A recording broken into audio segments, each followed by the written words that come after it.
नमस्कार. आज आपण आर्थिक नियोजन कसे असावे याबाबत जाणून घेऊयात.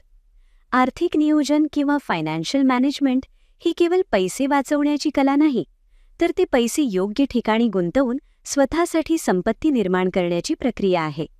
तुमच्या उज्ज्वल भविष्यासाठी खालील काही महत्त्वाच्या टिप्स. 1. बजेट तयार करा.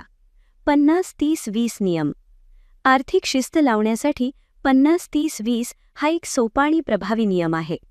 50% गरज, घर भाडे, किराणा, वीज बिल आणि शिक्षण.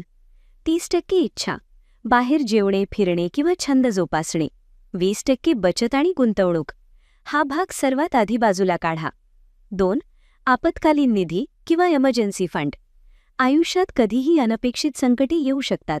अशावेळी कामाला येईल असा 6 ते 12 महिन्यांचा खर्चाचा निधी एका वेगळ्या खात्यात सुरक्षित ठेवा. 3. विम्याचे महत्त्व. आरोग्य विमा म्हणजे हेल्थ इन्शुरन्स. वैद्यकीय खर्च अचानक खिशाला मोठी कात्री लावू शकतात, त्यामुळे पुरेसा आरोग्य विमा असणे अनिवार्य आहे. मुदत विमा म्हणजे टर्म इन्शुरन्स.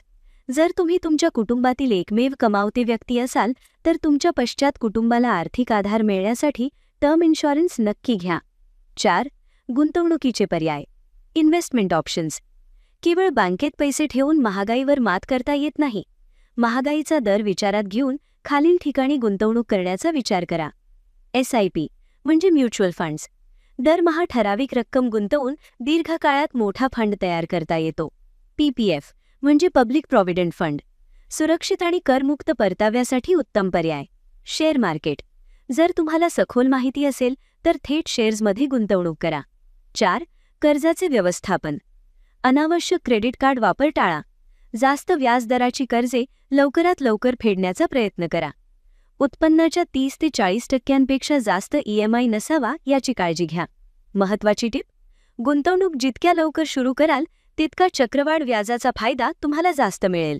ही माहिती नक्कीच आपल्या उपयोगी पडणारी असेल, नाही का? धन्यवाद.